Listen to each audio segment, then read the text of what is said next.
السلام عليكم ورحمة الله وبركاته. ازيكم يا حبايبي؟ عاملين ايه؟ يا رب تكونوا بخير. بسم الله والصلاة والسلام على رسول الله.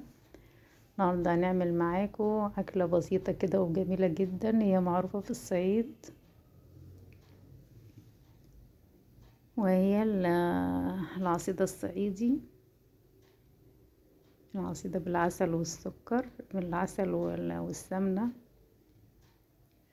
أكلة جميلة جدا وبتدي طاقة وبتدفي. هنقول كده بسم الله. المقادير معانا، مقاديرها بسيطة جدا. انا هعملها باللبن، ممكن تعمليها بالمية عادي، مفيش مشكلة. عندنا كوباية من الدقيق وعليها رشة ملح،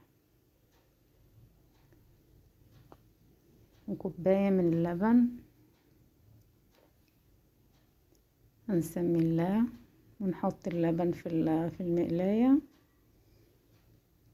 وندوب فيه الدقيق كده على البارد، وبعد كده نرفعه على النار.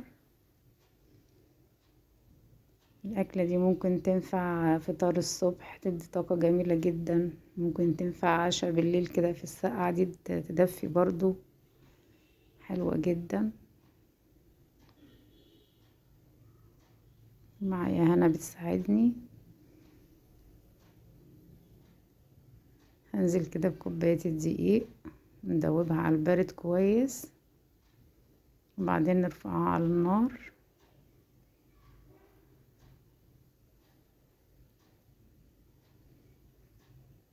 نحطها بقى على نار هادية مع التقليب المستمر.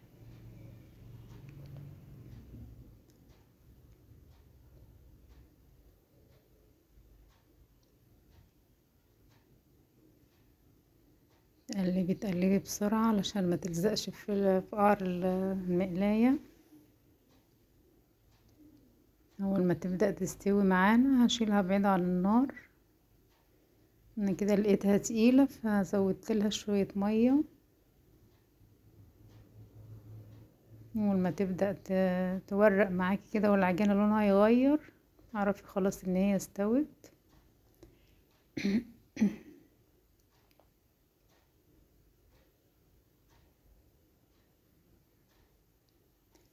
هنشيلها بقى من على النار ونغرفها.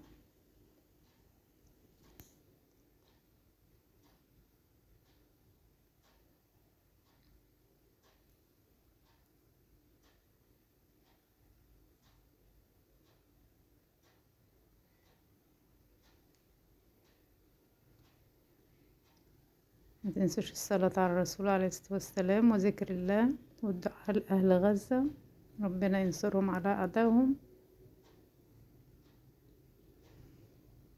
كده خلاص استوت. هنشيلها بقى من على النار.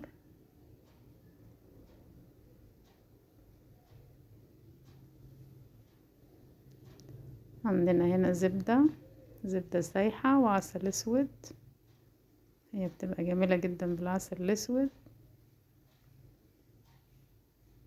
ممكن كل واحد كده يحط قدامه، وممكن تحطيها عليها نفسها كده.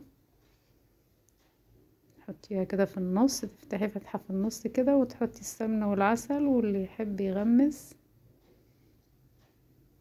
وصفة بسيطة وجميلة وبتدفي في الشتاء.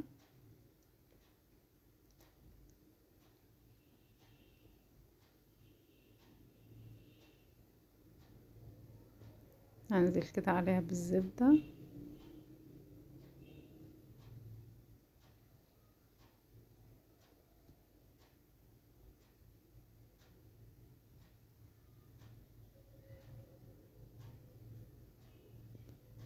يلا بقى بالهنا والشفا. يا رب تكون الفيديو عجبكم. متنسوناش بقى في لايك وشير، فضلا وليس امرا. بحبكم في الله، والسلام عليكم ورحمة الله وبركاته.